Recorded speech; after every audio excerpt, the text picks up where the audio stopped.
درود پاک اللہم صلی علی سیدنا مولانا محمد۔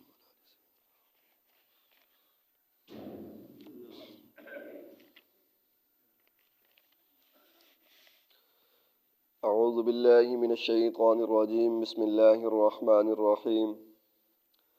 فاذکرونی اذکرکم واشکروا لی ولا تکفرون، صدق اللہ العظیم۔ ترجمہ: فاذکرونی، بس تم مجھے یاد کرو، اذکرکم، میں تمہیں یاد کروں گا، واشکروا لی، اور تم میرا شکر ادا کرو، ولا تکفرون، اور میری ناشکری نہ کرو۔ اللہ تعالیٰ نے اپنے انعامات، احسانات کہ میں نے بیت اللہ شریف کو تمہارا قبلہ بنایا، اور حضور نبی کریم صلی اللہ علیہ وسلم جو امام الانبیاء ہیں اور سارے نبیوں کے سردار ہیں، اس نبی کا تمہیں امتی بنایا ہے۔ تو وَلِيُتِمَّ نِعْمَتِي، یہ میری نعمت تھی جو میں نے تمہارے اوپر پوری کی ہے۔ اب آگے آتا ہے تہذیب اخلاق، اخلاق کی درستگی۔ ان میں سب سے پہلا جو کام ہے وہ اللہ رب العزت کا ذکر ہے، اللہ تعالیٰ کو یاد کرنا ہے۔ اللہ تعالیٰ کو یاد کرنا بھائی، ایک تو یہ ہے کہ تسبیحات جیسے ہوتی ہیں بندہ کرتا ہے، سبحان اللہ، الحمدللہ، اللہ اکبر، لا الہ الا اللہ، اور اسی طرح اللہ تعالیٰ کی احکام کو ماننا، یہ بھی اللہ تعالیٰ کو یاد کرنا ہے۔ ہم نماز پڑھتے ہیں یا اسی طرح کسی گناہ سے رک جاتے ہیں، یہ بھی اللہ تعالیٰ کا ہی ذکر اور اللہ تعالیٰ کی یاد ہے۔ یاد کا تعلق آپ جانتے ہیں کہ دل کے ساتھ ہوتا ہے، زبان اس کی ترجمانی کرتی ہے، ٹھیک ہے جی؟ تو اصل یاد دل کے اندر کرنا ہے۔ اللہ کا حکم سمجھ کر کوئی کام کیا ہے، اللہ تعالیٰ کے حکم کو پورا کیا، تو گویا کہ اللہ تعالیٰ کو یاد کیا ہے، ٹھیک ہے جی؟ اور اللہ کو یاد کر کے کسی غلط کام سے روکے ہیں تو گویا کہ اللہ تعالیٰ کو یاد کیا ہے۔ اس لیے اس کے حکموں کو پورا کرنا اور اس نے جن کاموں سے روکا ہے ان سے رک جانا، یہ اصل اللہ تعالیٰ کا ذکر اور اللہ تعالیٰ کی یاد ہے۔ حضرت سعید بن جبیر بہت بڑے یہ تابعی ہیں اور بڑے اللہ کے ولی تھے، تو یہ فرماتے ہیں کہ من لم یطعہ، جس نے اللہ تعالیٰ کی اطاعت نہیں کی، اللہ تعالیٰ کے حکموں کو پورا نہیں کیا، فرما برداری نہیں کی،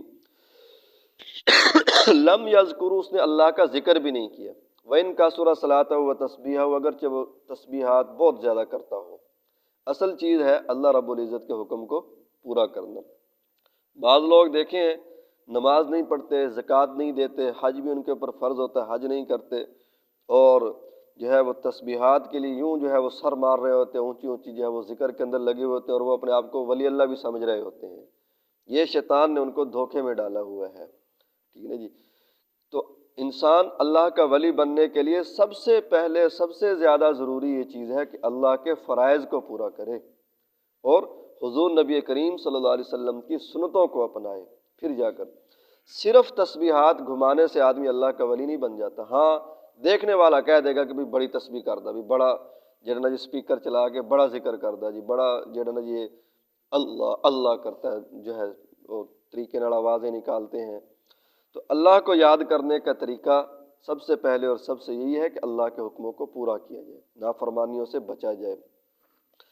دوسری چیز بھئی، اللہ تعالیٰ کا کتنا بڑا احسان ہے، اللہ تعالیٰ فرماتے ہیں جب تم مجھے یاد کرو گے تو میں بھی تمہیں یاد کروں گا، ٹھیک ہے جی؟ کتنا یہ بہت بڑا اعزاز ہے انسان کے لیے، بہت بڑا انسان کے لیے یہ یوں سمجھے کہ شرف ہے، ٹھیک ہے نا جی؟ کہ اللہ کو یہ یاد کرتا ہے، اللہ تعالیٰ اس کو یاد کرتے ہیں۔ اب اللہ تعالیٰ کے یاد کرنے کا کیا طریقہ ہے، کیسے یاد کرتے ہیں؟ ایک حدیث پاک میں تو یہ ہے کہ بندہ جب اللہ تعالیٰ کے حکموں کو پورا کرتا ہے تو یہ اللہ تعالیٰ کی یاد ہے، جیسے ابھی بتایا میں نے، تو اللہ تعالیٰ بندے کو اجر اور ثواب عطا فرما کر بندے کو یاد کرتے ہیں، اس کا اجر دیتے ہیں، اس کا بدلہ دیتے ہیں، ثواب دیتے ہیں۔ اور دوسرا یہ حدیث پاک میں آتا ہے کہ میرا بندہ جب مجھے جی میں یاد کرتا ہے تو میں بھی جی میں یاد کرتا ہوں، یعنی جب دل میں یاد کرتا ہے تو میں بھی دل میں، اور جب میرا بندہ کسی مجلس میں بیٹھ کر یاد کرتا ہے تو میں بندوں کی مجلس سے بہتر، یعنی فرشتوں کی مجلس کے اندر بیٹھ کر اپنے بندے کا یا بندے کو یاد کرتا ہوں، بندے کا تذکرہ کرتا ہوں، بندے کا ذکر کرتا ہوں۔ اور فرمایا اگر میرا بندہ چل کر آتا ہے میری طرف تو میری رحمت دوڑ کر میرے بندے کی طرف آتی ہے۔ تو اللہ تعالیٰ تو بڑے غفور و رحیم ہے بھائی۔ ایک بزرگ ہے حضرت عثمان نہنوندی رحمہ اللہ، بہت بڑے اللہ کے ولی ہیں، وہ فرماتے ہیں مجھے پتہ چل جاتا ہے جب میرا اللہ مجھے یاد کرتا ہے۔ فرمایا آپ کو کیسے پتہ چل جاتا ہے؟ کہا کہ جب میں اللہ کا ذکر کرنا شروع کر دیتا ہوں، یاد کرنا شروع کر دیتا ہوں، اللہ مجھے یاد کرنا شروع کر لیتے ہیں، ٹھیک ہے نا جی۔ اور باقی جتنی عبادات ہیں یہ بھی یاد رکھیں، ان کی حد بندی ہے، اگر حد سے ہم نکلیں گے تو گنہگار ہو جائیں گے۔ مثال کے طور پر ابھی ہم نے فجر کی نماز پڑھی ہے تو اس کی حد بندی ہے بھئی 2 سنت 2 فرض پڑھنے ہیں، اگر فرض 2 کی بجائے ہم 3 یا 4 پڑھیں گے تو گنہگار ہو جائیں گے۔ اسی طرح جو ہے حج ہے اور بہت ساری جتنی بھی عبادات ہیں، جنازہ ہے، نماز جنازہ یا عید کی نماز ہے، اپنی طرف سے اگر اضافہ کریں گے بڑھائیں گے تو گنہگار ہوں گے۔ لیکن اللہ کا ذکر ایسی اللہ کی عبادت ہے، اللہ تعالیٰ نے ہر حال کے اندر ہر وقت اور جتنا چاہیں یاد کر سکتے ہیں، کوئی پابندی نہیں ہے۔ وَاذْكُرُوا اللَّهَ ذِكْرًا كَثِيرًا، اللہ تعالیٰ کا ذکر کثرت کے ساتھ کرو، ٹھیک ہے نا جی۔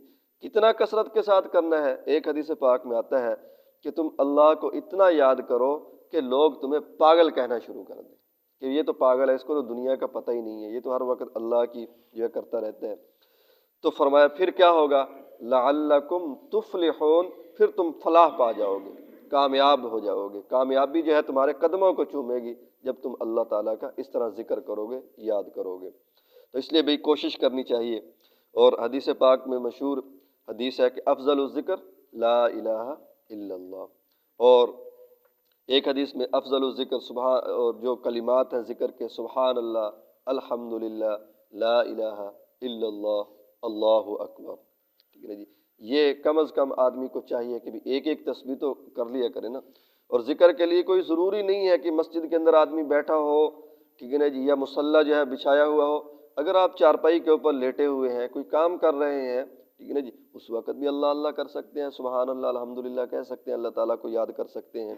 زبان سے نہیں ہوتا، دل کے اندر جو ہے انسان اللہ تعالیٰ کو یاد کرتا رہے، اللہ تعالیٰ کے انعامات احسانات جو ہے اپنے اوپر دیکھتا رہے کہ یار میرے اوپر کتنے احسانات ہیں کہ اللہ تعالیٰ نے مجھے اولاد دی ہوئی ہے، فلاں فلاں کو دیکھو اس کے پاس اولاد نہیں ہے، یار اللہ تعالیٰ کا شکر ہے کہ میری اولاد فرما بردار ہے، فلاں فلاں کی اولاد دیکھو کہ کیسی نافرمان ہے۔ بہت ساری اللہ تعالیٰ کی نعمتیں ہیں، ہر وقت جو بندے کے اوپر جو ہے وہ آ رہی ہوتی ہیں، ان کا بندہ استحضار کرنا شروع کر دے۔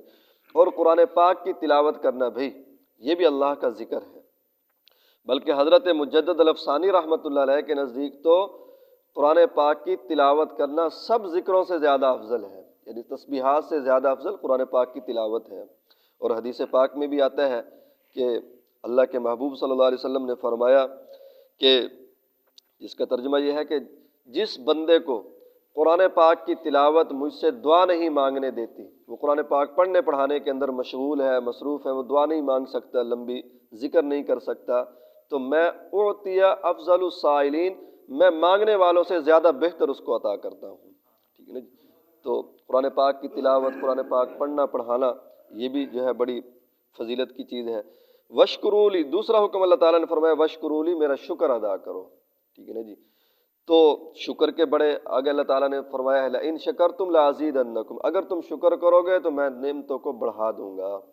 ایک بزرگ کے بارے میں آتا ہے جو اللہ کا شکر ادا کرتا ہے جس نعمت کے اوپر، وہ اس نعمت کو نکیل ڈال دیتا ہے، جیسے ہم جانوروں کو نتھ ڈال دیتے ہیں، نکیل ڈال، وہ کہیں نہیں جا سکتے، تو اسی طرح جب نعمت کے اوپر اللہ تعالیٰ کا شکر کریں گے وہ نعمت کہیں نہیں جائے گی، اللہ تعالیٰ نعمت کو بڑھا دیں گے۔ وَلَئِن كَفَرْتُمْ، اگر ناشکری کی، ان عذابی لشدید، میرا عذاب سخت ہے۔ اس لیے اللہ تعالیٰ نے یہاں بڑے پیارے انداز میں فرمایا وَاشْكُرُوا، میرا شکر ادا کرو، وَلَا تَكْفُرُونَ، میری ناشکری نہ کرو۔ اگر کوئی دکھ اور تکلیف آ گئی ہے تو اس کے دوسری طرف بھی تو دیکھو نا کہ کتنے انعامات، کتنے احسانات ہیں۔ اللہ تعالیٰ سے دعا ہے کہ اللہ تعالیٰ ہمیں اس پہ عمل کی توفیق نصیب فرمائے۔